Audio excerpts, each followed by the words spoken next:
Hi guys, welcome back to drama hubs. നമ്മൾ ഇന്ന് ഈ ഡ്രാമയുടെ ഫൈനൽ പാർട്ടാണ് കാണാൻ പോകുന്നത്. വീഡിയോയിലേക്ക് പോകുന്നതിന് മുമ്പ് നമ്മുടെ ചാനൽ പുതിയതായിട്ട് കാണുന്ന കൂട്ടുകാർ ആരെങ്കിലും ഉണ്ടെങ്കിൽ സപ്പോർട്ട് ചെയ്യാനായിട്ട് താല്പര്യമുണ്ടെങ്കിൽ മറക്കാതെ സബ്സ്ക്രൈബ് ചെയ്യുക. അടുത്തുള്ള ചെറിയ ബെല്ലൈക്കണും കൂടി എനേബിൾ ചെയ്ത് വെച്ചേക്കാം. വീഡിയോ കണ്ട് ഇഷ്ടമായാൽ ലൈക്ക് ചെയ്യുക, ഷെയർ ചെയ്യുക. വീഡിയോ കുറിച്ചുള്ള അഭിപ്രായങ്ങളും കമന്റ് ചെയ്ത് പറയാനായിട്ട് മറക്കരുത്. ഇപ്പൊ നമുക്ക് നേരെ വീഡിയോയിലേക്ക് പോകാം. കട്ട് ചെയ്താല് നെക്സ്റ്റ് ഡേ മുതൽ നമ്മുടെ ഹീറോ ആരുടെയും ഫ്യൂച്ചർ ഇനി ഞാൻ നോക്കില്ലെന്ന് പറഞ്ഞ് തീരുമാനിച്ചിട്ട് അവിടെ നിന്ന് നിർത്തിപ്പോയതും നിറയെ കസ്റ്റമേഴ്സ് ഇവനെ തേടി വരുന്നുണ്ട്. പക്ഷേ ബിസിനസ് നിന്ന് പോവാതിരിക്കാൻ വേണ്ടിയിട്ട് നമ്മുടെ ഹീറോയ്ക്ക് പകരം ഫ്രണ്ട് ആണ് എല്ലാവരെയും അറ്റൻഡ് ചെയ്യുന്നത്. അങ്ങനെ അതേപോലെ ഒരു പെണ്ണ് വന്നതും ഉടനെ ഹീറോയുടെ ഫ്രണ്ട് വന്നിരുന്ന്, നിങ്ങളുടെ ഭർത്താവ് നിങ്ങളെ കുറെ നാളുകളായിട്ട് ചീറ്റ് ചെയ്തോണ്ടിരിക്കുന്നില്ലേ, അവരെ നിങ്ങൾ വിട്ടേക്ക്, അവര് സത്യമായിട്ട് നിങ്ങളെ ചീറ്റ് ചെയ്യുന്നുണ്ടെന്ന് പറഞ്ഞാല്, എന്ത് ഭർത്താവ് ചീറ്റ് ചെയ്യുന്നെന്നോ?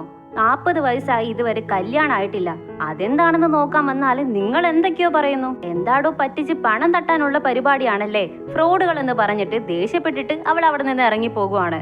ആ സമയത്ത് മുമ്പ് കേക്കുമായിട്ട് ഹീറോയെ കാണാൻ വന്നില്ല ഒരു പെൺകുട്ടി, അവൾ അവിടേക്ക് വരുന്നുണ്ട്. എന്നിട്ട് ശരി ഓക്കെ, അവർക്ക് എന്താ പ്രശ്നം, അവർക്ക് എങ്ങനെയാണ് ഇങ്ങനെ ഒരു പവർ കിട്ടിയത്, അവരെങ്ങനെയാണ് ഫ്യൂച്ചർ കാണുന്നത് എന്ന് ചോദിച്ചാല് ഫ്രണ്ട് പറയും, അത് അവൻ ചെറിയ വയസ്സായിരുന്നപ്പോ അവന്റെ ഫാമിലിയുമായിട്ട് ഒരു ട്രിപ്പ് പോയിരുന്നു. പക്ഷെ ആ ടൈമിൽ ഒരു വലിയ ആക്സിഡന്റ് സംഭവിച്ചു, അതിൽ നിന്നാണ് അവൻ ആ പവർ കിട്ടിയത്. പക്ഷെ ആ ആക്സിഡന്റില് അവന്റെ മൊത്തം ഫാമിലിയും മരിച്ചു പോയെന്ന് പറഞ്ഞതും ഇത് കേൾക്കുന്ന ആ പെൺകുട്ടിക്കും വളരെ കഷ്ടമാകുന്നുണ്ട്. അതേസമയം ഇവിടെ നമ്മുടെ ഹീറോ വളരെ ശോകത്തോടെ കയ്യിൽ ആ ഡ്രോണും വെച്ചിട്ട്, ഹീറോയിൻ സ്റ്റാർട്ടിങ്ങിൽ ഒരു ടവറിനെ കുറിച്ച് പറഞ്ഞില്ലേ, പ്രൊപ്പോസ് ചെയ്താല് ജീവിതകാലം മുഴുക്കി ഒരുമിച്ച് ജീവിക്കാമെന്നൊക്കെ, ആ ടവറിലേക്ക് വരുന്നുണ്ട്. വരിക മാത്രല്ല, ഒരു ലോക്കില് ഹീറോയിന്റെ നെയിം എഴുതി അവിടെ പൂട്ടിയും വെക്കുന്നുണ്ട്. അപ്പോഴാണ് കറക്റ്റ് ആയിട്ട് അവിടേക്ക് നമ്മുടെ ഹീറോയിൻ വരുന്നത്. അല്ല നീ എന്താ ഇവിടെ ചെയ്യുന്നതെന്ന് ചോദിച്ചാല്, അത് ഞാൻ വെറുതെ കാണാൻ വേണ്ടി വന്നതാണെന്ന് പറഞ്ഞ് അവൻ പിടിച്ചു നിൽക്കുന്നുണ്ട്. അപ്പോ ആ ടവറില് നിറയെ കപ്പിൾസ് വരുന്നുണ്ട്. അവരെല്ലാവരും ഇവരെ ക്യൂട്ട് കപ്പിൾസ് എന്ന പോലെ നോക്കി നിൽക്കാനായിട്ട് തുടങ്ങുവാണ്. ഉടനെ ഹീറോയും നമ്മളെ എല്ലാവരും ഒരുമാതിരി നോക്കാനായിട്ട് തുടങ്ങുന്നുണ്ട്.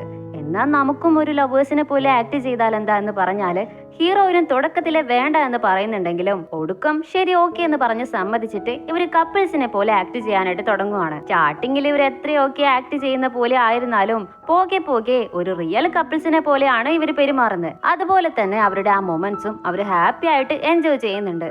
അപ്പോൾ നമ്മുടെ ഹീറോയിൻ മനസ്സിൽ ചിന്തിക്കുകയാണ്, ഞാൻ എത്രയൊക്കെ അവനെ കാണണ്ട എന്ന് അവോയ്ഡ് ചെയ്താലും വിധി എന്നെ അവന്റെ അടുത്തേക്ക് തന്നെയാണ് കൊണ്ടുവരുന്നത് എന്ന പോലെ ചിന്തിക്കുകയാണ്. അങ്ങനെ അവർ സന്തോഷത്തോടെ സംസാരിച്ചു കൊണ്ടിരിക്കുമ്പോൾ ആ ടവറിൽ പെട്ടെന്ന് ഒരു ബെല്ലടിക്കുന്ന സൗണ്ട് കേൾക്കുന്നുണ്ട്. ആ ശബ്ദം കേട്ടതും നമ്മുടെ ഹീറോയിൻ എന്തോ വിഷമത്തോടെ അത് തന്നെ കേട്ടുകൊണ്ടേ നിൽക്കുവാണ്. പക്ഷെ പെട്ടെന്ന് നമ്മുടെ ഹീറോയിനെ കിസ് ചെയ്യാനായിട്ട് തുടങ്ങുവാണ്. അപ്പോൾ ഹീറോയ്ക്ക് പെട്ടെന്ന് നമ്മുടെ ഹീറോയിന്റെ ഫ്യൂച്ചർ കാണാൻ പറ്റുന്നുണ്ട്. അവള് പിന്നെയും മരിച്ചു പോകുന്ന പോലെയാണ് അവൻ കാണുന്നത്. ഇത് കണ്ടതും അവൻ ആകെ പേടിച്ചു പോകുന്നുണ്ട്. എന്തായത് ഇപ്പോഴിങ്ങനെ തന്നെ കാണിക്കുന്നേ, അങ്ങനെയാണെങ്കിൽ ഇനിയും ഇവൾക്ക് ആപത്തുണ്ടോ എന്ന് ചോദിച്ച് അവൻ ഷോക്കായാല് ഹീറോ പെട്ടെന്ന് ഹീറോയിനെ കിസ് ചെയ്തത് കൊണ്ട് അവൾ ഒരുമാതിരി അപ്സെറ്റ് ആയിട്ട് അവിടെ നിന്ന് പോയി കളയും. പക്ഷേ നമ്മുടെ ഹീറോ ഇപ്പോ വളരെ കൺഫ്യൂസ്ഡ് ആയിട്ടാണ് നിൽക്കുന്നത്. എന്താ ഇങ്ങനെ, ഇനിയും അവിടെ ആരോ കൊല്ലാനായിട്ട് ട്രൈ ചെയ്യുന്ന പോലെ ഉണ്ടല്ലോ, അതാരായിരിക്കുമെന്ന് അവൻ ചിന്തിച്ചിട്ട് നടന്നു വരുമ്പോ ഹീറോയിന് മുമ്പ് കൊല്ലാനായിട്ട് ട്രൈ ചെയ്തില്ലേ അയാള് ഹീറോയിന്റെ ബോയ് ഫ്രണ്ടിന്റെ കൂടെ സംസാരിച്ച് നിൽക്കുന്നത് കാണുന്നുണ്ട്. ഇത് കണ്ട ഹീറോയും, നമ്മൾ ഇവനെ പിടിച്ച് ജയിലിലിട്ടതല്ലേ, അല്ല പിന്നെ എങ്ങനെ ഇവൻ പുറത്തേക്ക് വന്നത്, അല്ല ഇവന്റെ കൂടെ ഹീറോയിന്റെ ബോയ് ഫ്രണ്ടിന് എന്താ കാര്യം, ഇവര് തമ്മിലുള്ള കണക്ഷൻ എന്തായിരിക്കും എന്ന് അവനിപ്പോ നമ്മുടെ ഹീറോയിന്റെ ബോയ് ഫ്രണ്ടിന്റെ മേലെ ഡൗട്ട് വരാൻ തുടങ്ങുവാണ്. നെക്സ്റ്റ് അവൻ അവന്റെ ഫ്രണ്ടിനെ കോൾ ചെയ്ത് ഇവൻ എങ്ങനെയാണ് റിലീസ് ആയതെന്ന് ചോദിച്ചാല് അവന്റെ ഫ്രണ്ടും അന്വേഷിച്ചറിഞ്ഞിട്ട്, അവൻ ജസ്റ്റ് ഒരു പെണ്ണിനെ കൊല്ലാനല്ലേ ട്രൈ ചെയ്തോളൂ, കൊന്നില്ലല്ലോ, സോ അതുകൊണ്ട് ആരോ ഇവനെ ഈസി ആയിട്ട് ബെയിലിലെടുത്തു, പക്ഷെ അതാരാണെന്ന് അറിയില്ല എന്ന് പറയുവാണ്. ശരി ഓക്കെ, നീ ഹീറോയിന്റെ ബോയ് ഫ്രണ്ട് അവനെ കുറിച്ചൊന്ന് അന്വേഷിച്ചറിഞ്ഞിട്ട് വാ എന്ന് പറഞ്ഞതും ഫ്രണ്ടും ഓക്കെ പറഞ്ഞിട്ട് പോകുന്നുണ്ട്. നെക്സ്റ്റ് ഡേ തന്നെ നമ്മുടെ ഹീറോയുടെ ഫ്രണ്ട് ഹീറോയിന്റെ ഫ്രണ്ടിനെ മീറ്റ് ചെയ്ത് നിന്നോട് കുറച്ച് കാര്യങ്ങൾ സംസാരിക്കാനുണ്ടെന്ന് പറഞ്ഞിട്ട് തനിയെ കൂട്ടിക്കൊണ്ട് വന്നിട്ട് ആ ഹീറോയിന്റെ ബോയ് ഫ്രണ്ടിനെ കുറിച്ച് ചോദിക്കുവാണ്. അപ്പൊ അവളും, അവനെന്തോ ഒരു വലിയ കമ്പനി നടത്തുന്നുണ്ടെന്ന് എനിക്കറിയാം, പക്ഷെ ആ കമ്പനിയെ പറ്റി എനിക്ക് വലിയ കാര്യങ്ങളൊന്നും അറിയില്ല, ഈ കാർഡ് മാത്രമേ എന്റെ കയ്യിലുള്ളൂ എന്ന് പറഞ്ഞിട്ട് ആ കാർഡും അവന് കൊടുക്കുന്നുണ്ട്. അതിനുശേഷം ഇവര് ബോയ് ഫ്രണ്ടിനെ കുറിച്ച് ഇൻവെസ്റ്റിഗേറ്റ് ചെയ്യുന്നതിനിടയിൽ ഹീറോ എന്താ ചെയ്യുന്നതെന്ന് നോക്കിയാല് ഹീറോയിനെ കൊല്ലാൻ നോക്കിയില്ലേ, അവനെ ഫോളോ ചെയ്ത് പോകുന്നുണ്ട്. ഇവനെ പറ്റിയെങ്കിലും എന്തെങ്കിലും വിഷയം അറിയാൻ പറ്റിയാലോ എന്ന് പറഞ്ഞ് നോക്കിയാല് ഒരു ദിവസം നൈറ്റ് ഹീറോ അവനെ ഫോളോ ചെയ്ത് പോകുമ്പോ പെട്ടെന്ന് ഒരു ട്രക്ക് വന്ന് അവനെ ഇടിച്ചിട്ടിട്ട് പോകുവാണ്. അയാളും ആ സ്പോട്ടിലെ തന്നെ മരിച്ചു പോകുന്നുണ്ട്. ഇത് കണ്ട ഹീറോയ്ക്ക് അടുത്ത ഷോക്ക് ആകുന്നുണ്ട്. എന്തായത് ഇവനെ വെച്ച് എന്തെങ്കിലും ക്ലൂ കണ്ടുപിടിക്കാന്ന് കരുതിയാല് ഇവനെന്താ ഇങ്ങനെ മരിച്ചു പോയതെന്ന് അവൻ ആകെ കൺഫ്യൂസ്ഡ് ആകുന്നുണ്ട്. ഇപ്പോ ഇതെല്ലാം അവന്റെ ഫ്രണ്ടിനോട് വന്ന് പറഞ്ഞ് പുലമ്പിയതും ഇവർക്ക് രണ്ടുപേർക്ക് ഇനി എന്താ ചെയ്യേണ്ടെന്ന് ഒരു പിടിയും കിട്ടുന്നില്ല. എന്നാലും ഹീറോ ഗിവപ്പ് ചെയ്യാനായിട്ട് തയ്യാറല്ല. എങ്ങനെയെങ്കിലും ഹീറോയിന്റെ ബോയ് ഫ്രണ്ടിനെ കുറിച്ചുള്ള രഹസ്യങ്ങൾ കണ്ടുപിടിക്കണമെന്ന് തീരുമാനിക്കുകയാണ്. അതനുസരിച്ച് അവനൊരു ഡെലിവറി ബോയുടെ ഗെറ്റപ്പില് ബോയ് ഫ്രണ്ടിന്റെ കമ്പനിക്കുള്ളിൽ കയറുന്നുണ്ട്. അവൻ സസ്പിഷ്യസ് ആയിട്ടുള്ള എന്തെങ്കിലും മൂവ്മെന്റ് നടത്തുന്നുണ്ടോ എന്ന് അറിയാൻ വേണ്ടിയിട്ട് പിന്നീട് വാച്ച് ചെയ്യാനായിട്ട് തുടങ്ങുവാണ്. അങ്ങനെ പോയിക്കൊണ്ടിരിക്കുമ്പോഴാണ് ഒരു ദിവസം ഹീറോയിന്റെ ബോയ് ഫ്രണ്ട് ഏതോ ഒരു പെണ്ണിന്റെ കൂടെ ഭയങ്കരമായിട്ട് ക്ലോസ് ആയിട്ടിരുന്ന് സംസാരിക്കുന്നത് കാണുന്നത്. ഇതവൻ ഡയറക്റ്റ് ആയിട്ട് തന്നെ ചെന്ന് ചോദിക്കുന്നുണ്ട്. പക്ഷെ ചോദിച്ചാലും അവൻ വാ തുറന്ന ഒരു അക്ഷരം പോലും മിണ്ടുന്നില്ല. സോ അത് കണ്ട് ഹീറോ എന്താ ചെയ്യുന്നതെന്ന് നോക്കിയാല് ആ ബോയ് ഫ്രണ്ടിനെ മീറ്റ് ചെയ്ത ആ പെണ്ണില്ലേ, അവളെ പോയി കണ്ട് നിങ്ങൾ ആരാണ്, അവന് നിങ്ങൾക്കും എന്താണ് കണക്ഷൻ എന്ന് ചോദിക്കും. അതിന് ആ പെണ്ണും അതിന് നീ ആരാ, നിന്നോട് എന്തിനാ ഞാൻ അതൊക്കെ പറയുന്നതെന്ന് ചോദിക്കുവാണ്. നോക്ക്, നിങ്ങളിപ്പോ സംസാരിച്ചു കൊണ്ടിരിക്കുന്ന അവരുടെ ഫ്രണ്ട് അറിയാവുന്ന ഒരാളാണ് ഞാൻ. പ്ലീസ് പറയൂ, നിങ്ങൾക്കും അയാൾക്കും തമ്മിൽ എന്താ ബന്ധം എന്ന് ചോദിച്ചാല് ഞങ്ങൾ തമ്മിൽ അങ്ങനെ വലിയ റിലേഷൻ ഒന്നുമില്ല. ഞങ്ങൾ രണ്ടുപേരും ഇൻഷുറൻസ് കമ്പനിയിലെ പാർട്ട്നേഴ്സ് ആണ്. സോ ബിസിനസിനെ കുറിച്ച് മാത്രമാണ് സംസാരിച്ചത്. എന്താ നിനക്കും എന്തെങ്കിലും ബിസിനസിന് താല്പര്യമുണ്ടോ എന്ന് ചോദിച്ചിട്ടേ ഒരുമാതിരി ഹീറോയെ വന്ന് ടച്ച് ചെയ്താല് അവളുടെ ഫ്യൂച്ചർ ഇവന് കാണാൻ പറ്റുന്നുണ്ട്. ആ സമയത്ത് ആ പെണ്ണ് ആരെയോ കിസ് ചെയ്യാൻ പോകുന്ന പോലെ കാണുവാണ്. പക്ഷെ അയാൾ ആരാണെന്ന് ഇവന് കാണാൻ പറ്റുന്നില്ല. ഇങ്ങനെ ഇത്രയൊക്കെ ഡൗട്ട് വരുന്ന രീതിയിൽ ബോയ് ഫ്രണ്ടിനെ കാണുന്നത് കൊണ്ടും ഹീറോയ്ക്ക് ഇനിയും അവന്റെ മേലെ ഡൗട്ട് വരാനായിട്ട് തുടങ്ങുവാണ്. അപ്പോഴാണ് ആ സമയത്ത് ഹീറോയുടെ ഫ്രണ്ട് കോൾ ചെയ്ത് ഒരു വിഷയം പറയാനുണ്ട് ബ്രോ എന്ന് പറഞ്ഞ് വിളിക്കുന്നത്. ഞാൻ ഒരു ഇമ്പോർട്ടന്റ് ആയ കാര്യം കണ്ടുപിടിച്ചിട്ടുണ്ട്. ഹീറോയിനെ കൊല്ലാൻ നോക്കിയ അയാള് ജയിലിൽ നിന്ന് ബെയിലിൽ ഇറക്കിയത് ഹീറോയിന്റെ ബോയ് ഫ്രണ്ട് തന്നെയാണ്. ഇവർ തമ്മിൽ എന്തോ കണക്ഷൻ ഉണ്ടെന്ന് പറഞ്ഞതും ഹീറോ ഇത് കേട്ട് ഷോക്കായി ഉടനെ തന്നെ നമ്മുടെ ഹീറോയിനെ കാണാനായിട്ട് ഷോപ്പിലേക്ക് വരുന്നുണ്ട്. ആ സമയത്താണ് കറക്റ്റ് ആയിട്ട് ബോയ് ഫ്രണ്ടും അവിടേക്ക് വരുന്നത്. അവൻ ഹീറോയോട് ഹേയ് നീ ആരാ, നീ എന്തിനാ ആവശ്യമില്ലാതെ എന്റെ ക്ലയന്റിനോട് എന്നെ കുറിച്ച് അന്വേഷിക്കുന്നെന്ന് ചോദിച്ചാല് ഹീറോ തിരിച്ച് ഹേയ് നീ നല്ലവനെ പോലെ അഭിനയിക്കൊന്നും വേണ്ടടാ, എന്തോ ഇവളോട് വളരെ സ്നേഹമുള്ള പോലെ ബിഹേവ് ചെയ്യുന്നുണ്ടല്ലോ നീ, പിന്നെ നീ എന്തിനാ ഇവളെ അറ്റാക്ക് ചെയ്യാൻ വന്നവന്റെ കൂടെ തന്നെ ചെന്ന് സംസാരിക്കുന്നതെന്ന് ചോദിച്ചാല് ബോയ് ഫ്രണ്ട് ഹേയ് നീ എന്തോ എല്ലാം അറിയുന്നവനെ പോലെ സംസാരിക്കണ്ട, അവനൊരു വട്ടം എന്റെ അടുത്ത് നിന്ന് ഇൻഷുറൻസ് പോളിസി എടുത്തിട്ടുണ്ട്, ഇതിനെ കുറിച്ചാണ് ഞങ്ങൾ സംസാരിച്ചത്, അല്ലാതെ ഞങ്ങൾ തമ്മിൽ വേറൊരു കണക്ഷൻ ഇല്ലെന്ന് പറഞ്ഞ് ഹീറോയോട് തല്ല് പിടിക്കാനായിട്ട് വരുവാണ്. ആ സമയത്ത് ഹീറോ അവനെ ടച്ച് ചെയ്താല് ഇവന്റെ ക്ലയന്റ് എന്ന് പറഞ്ഞില്ല ഒരു ലേഡി, അവളുമായിട്ട് ഈ ബോയ് ഫ്രണ്ട് കിസ് ചെയ്യുന്നത് പോലെ അവൻ ഫ്യൂച്ചർ കാണുന്നുണ്ട്. സോ ഇപ്പൊ ഹീറോയ്ക്ക് നല്ല പോലെ മനസ്സിലായി ഇവൻ നമ്മുടെ ഹീറോയിനെ ചീറ്റ് ചെയ്യുന്നുണ്ടെന്ന്. നെക്സ്റ്റ് ഈ കാര്യങ്ങളൊക്കെ ഹീറോ അവന്റെ ഫ്രണ്ടിനോട് വന്ന് പറഞ്ഞാല് ബ്രോ നീ പറഞ്ഞത് കൊണ്ട് ഞാൻ കുറച്ച് ഡീപ്പായിട്ട് അവനെ കുറിച്ച് അന്വേഷിച്ചിരുന്നു. അതായത് ഈ ബോയ് ഫ്രണ്ട് അറ്റാക്ക് ചെയ്യാൻ വന്നവനെ കൊണ്ട് ഒരു പോളിസി എടുപ്പിച്ചിട്ടുണ്ടായിരുന്നു. അവര് തമ്മിൽ കുറെ നാളുകളായിട്ട് കണക്ഷനും ഉണ്ടായിരുന്നു. അറ്റാക്ക് ചെയ്തവൻ മരിച്ചതിന് ശേഷം അവന്റെ പേരിൽ നിറയെ പോളിസി ഫണ്ടും വന്നിട്ടുണ്ടെന്ന് പറഞ്ഞതും ഹീറോ അങ്ങനെയാണെങ്കിൽ ആ പണം ആർക്കാർക്കും കിട്ടിയിട്ടുണ്ടാകുക, ശരി ഈ ഒരു കാര്യം കൂടി നീ അന്വേഷിക്കണം, നമ്മുടെ ഹീറോയിന്റെ പേരിൽ എന്തെങ്കിലും പോളിസി ഉണ്ടോന്ന്, അങ്ങനെയാണെങ്കിൽ ഇതിന് പിന്നിൽ എന്തായാലും ആ ബോയ് ഫ്രണ്ട് തന്നെ ആയിരിക്കും എന്ന് പറയുവാണ്. നെക്സ്റ്റ് ഡേ നമ്മുടെ ഹീറോയിനെ കണ്ട് ഈ വിഷയത്തെ കുറിച്ച് സംസാരിക്കാമെന്ന് കരുതി ഷോപ്പിലേക്ക് വന്നാല് ഹീറോ ഫസ്റ്റ് ഫ്യൂച്ചർ നോക്കിയില്ലേ, അവന് കേക്ക് കൊണ്ടുവന്നില്ലേ ഒരു പെണ്ണ്, ആ പെണ്ണ് അവിടെ നിൽക്കുന്നുണ്ട്. അവൾ ഇവനെ കണ്ടതും പെട്ടെന്ന് തന്നെ തിരിച്ചറിയുന്നുണ്ട്. അല്ല നിങ്ങൾ എന്താ ഇവിടെ ചെയ്യുന്നേ, നിങ്ങൾ ഇവിടെ കാണാൻ പറ്റുമെന്ന് ഞാൻ ഒരിക്കലും കരുതിയില്ലെന്ന് പറഞ്ഞിട്ട് അവന്റെ ഫ്യൂച്ചർ നോക്കാൻ കഴിവുള്ള പവറില്ലേ അതിനെ കുറിച്ച് സംസാരിച്ചാല് ഇത് കറക്റ്റ് ആയിട്ട് നമ്മുടെ ഹീറോയിൻ കേട്ടുകൊണ്ട് വരുന്നുണ്ട്. ഇപ്പോഴാണ് മനസ്സിലാകുന്നത് ഇവൾക്ക് അത് ഇവനെ നമ്മൾ മുമ്പ് എവിടേക്കോ കണ്ടിട്ടുണ്ടല്ലോ എന്ന്. ജോലിക്കാരനാണ് ഇവനെന്ന് ഇപ്പൊ ഇവൾക്ക് മനസ്സിലാകുന്നുണ്ട്. അതുമല്ല അവള് വളരെ ടെൻഷനായി എന്തിനാ നീ ഇവിടേക്ക് വന്നതെന്ന് ചോദിച്ചാല് ഹീറോയും അത് പിന്നെ നിന്റെ സേഫ്റ്റിക്ക് വേണ്ടിയാണ് ഞാൻ വന്നതെന്ന് അവൻ പറയാനായിട്ട് വരുന്നുണ്ട്. ഉടനെ അവള് നീ ശരിക്കും എന്നെ പറ്റിച്ചു, നീ ഇത്രക്കാരനാണെന്ന് ഞാൻ കരുതിയേയില്ല, നീ ഇത്ര നാളും എന്തോ ഒരു സാധാരണ പയ്യനെ പോലെ എന്നോട് സംസാരിച്ചു കൊണ്ടിരുന്നത്, നിനക്കിത് എന്നോട് മുൻപേ തന്നെ പറയാറുന്നില്ലേ, എന്നോട് നീ ഇനി സംസാരിക്കണ്ട, എനിക്ക് നിന്നെ കാണാൻ വേണ്ടെന്ന് പറഞ്ഞിട്ട് ദേഷ്യപ്പെട്ട് അവൾ അവിടെ നിന്ന് നടന്നു പോകുവാണ്. പാവം ഹീറോയ്ക്ക് ഇപ്പോ എന്താ ചെയ്യേണ്ടെന്ന് ഒരു പിടിയും കിട്ടുന്നില്ല. ദെൻ അന്ന് ഈവനിങ് ഹീറോയിനും അവളുടെ ഫ്രണ്ടും കൂടി ഷോപ്പിൽ വർക്ക് ചെയ്തുകൊണ്ടിരിക്കുവായിരിക്കും. അപ്പോ പെട്ടെന്ന് ഒരു സുന്ദരനായ പയ്യൻ കയറി വന്ന് പാട്ട് പാടിക്കൊണ്ട് നമ്മുടെ ഹീറോയിന്റെ ഫ്രണ്ടിനെ പ്രൊപ്പോസ് ചെയ്യുന്നുണ്ട്. ഇത് കണ്ടതും ഇവൾക്ക് പെട്ടെന്ന് ഹീറോ പറഞ്ഞ കാര്യങ്ങളാണ് ഓർമ്മ വരുന്നത്.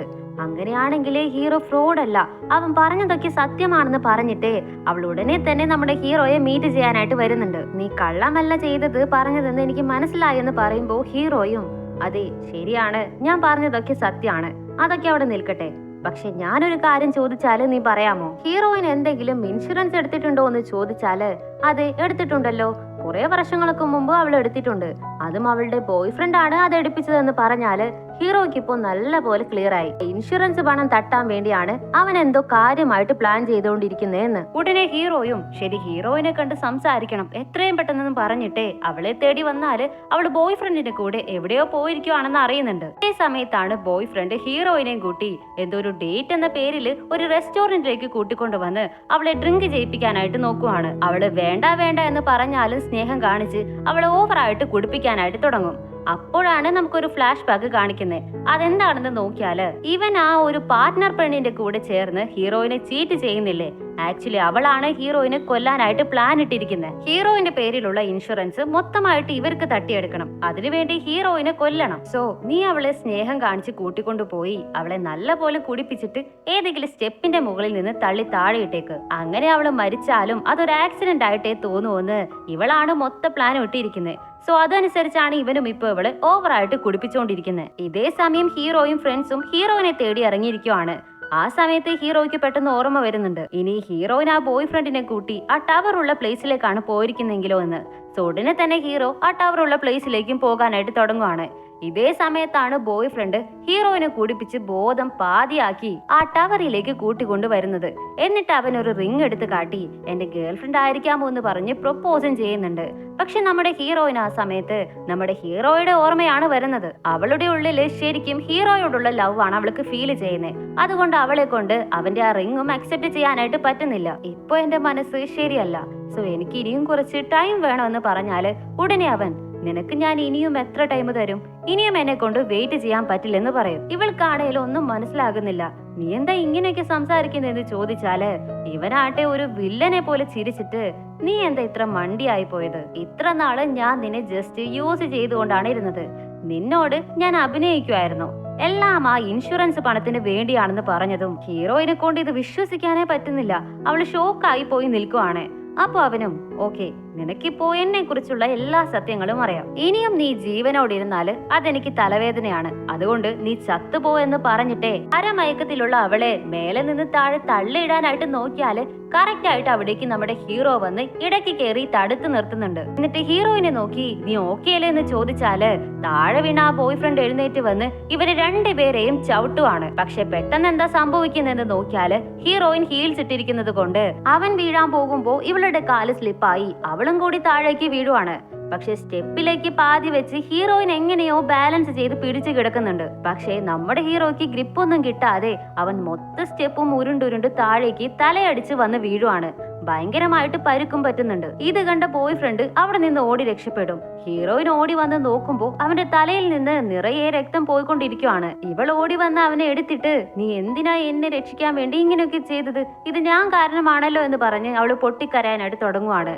അപ്പോ ഹീറോ ചെറുതായി ഒന്ന് ചിരിച്ചിട്ട് നിന്നോട് ഞാൻ ഹീൽസ് ധരിക്കല്ലേ ഷൂ ഇടണം എന്ന് പറഞ്ഞിട്ടില്ലേ, പിന്നെ എന്തിനാ നീ അത് ഇട്ടിരിക്കുന്നതെന്ന് ചോദിച്ച് പെട്ടെന്ന് അവൻ കണ്ണു മൂടുവാണ്. നമ്മുടെ ഹീറോയിന് ഹീറോയുടെ അവസ്ഥ കണ്ടിട്ട് താങ്ങാനേ പറ്റുന്നില്ല. അവിടെ നിന്ന് കട്ട് ചെയ്താല് കുറച്ച് നാളുകൾക്ക് ശേഷം എന്താണ് നടക്കുന്നതെന്നാണ് കാണിക്കുന്നത്. ഇപ്പൊ നമ്മുടെ ഹീറോ ഒരു ഹോസ്പിറ്റലാണ് ഉള്ളത്. അവന്റെ പരിക്കൊക്കെ മാറി ഇപ്പൊ നോർമലായി ഹെൽത്തി ആയിട്ടാണ് ഇരിക്കുന്നത്. പക്ഷെ എന്നാലും കൂടെയുള്ള പേഷ്യൻസിന് അവരുടെ ഫ്യൂച്ചറിൽ എന്താ നടക്കാൻ പോകുന്നതെന്ന് അവൻ ഇപ്പോഴും നോക്കി പറഞ്ഞുകൊണ്ടിരിക്കുവാണ്. അപ്പൊ ആ സമയത്ത് ഹീറോയിൻ കയറി വന്ന് എനിക്ക് നിന്നോട് കുറച്ച് സംസാരിക്കണം എന്ന് പറഞ്ഞിട്ട് പുറത്തേക്ക് വിളിച്ചു കൊണ്ടുപോകും. എന്നിട്ട് അവൾ ഒരു ന്യൂസ് കാണിച്ചു കൊടുക്കുന്നുണ്ട്. അതായത് ഇവളുടെ എക്സ് ബോയ് ഫ്രണ്ടിനെ നിറയെ ഇല്ലീഗൽ ആക്ടിവിറ്റീസ് ചെയ്തതിന് പോലീസ് അറസ്റ്റ് ചെയ്ത് കൊണ്ടുപോയെന്ന് പറഞ്ഞ് നോക്ക്, ഇവൻ എന്റെ പേരിൽ 1,00,000 രൂപയുടെ ഇൻഷുറൻസ് പോളിസി എടുത്ത് എന്നെ കൊന്നിട്ട് അങ്ങനെ ആ പണം മുഴുക്കെ തട്ടാനായിരുന്നു പ്ലാൻ എന്ന് പറഞ്ഞതും ഹീറോ എന്തായാലും അവൻ അർഹിച്ച ശിക്ഷ തന്നെയാണ് അവന് കിട്ടിയിരിക്കുന്നത്. അതൊക്കെ പോട്ടെ, നിനക്കിനിയും നിന്റെ ഫ്യൂച്ചറിൽ എന്താണ് നടക്കാൻ പോകുന്നതെന്ന് അറിയാൻ ആഗ്രഹമില്ലേ, ഞാൻ അത് നോക്കി പറയട്ടെ എന്ന് ചോദിച്ചാല് എന്ത് നീ ഫ്യൂച്ചർ നോക്കി പറയാൻ പോകുന്നെന്നോ, എങ്ങനെയെന്ന് ചോദിച്ചാല് ദാ ഇങ്ങനെയെന്ന് പറഞ്ഞിട്ട് അവൻ അവളെ കിസ് ചെയ്യുന്നതോട് കൂടിയാണ് ഈ കഥ അവസാനിക്കുന്നത്. സോ ഗായ്സ്, എല്ലാവർക്കും ഈ ഡ്രാമ ഇഷ്ടമായെന്ന് കരുതുന്നു. ഇഷ്ടമായെങ്കിൽ അതിനെക്കുറിച്ചുള്ള അഭിപ്രായങ്ങളും കമന്റ് ചെയ്ത് പറയാനായിട്ട് മറക്കരുത്. ഇതേപോലുള്ള മറ്റൊരു അടിപൊളി ഡ്രാമയായിട്ട് നമ്മൾ വരുന്നതായിരിക്കും. അതുവരയ്ക്കും എല്ലാവർക്കും ബൈ.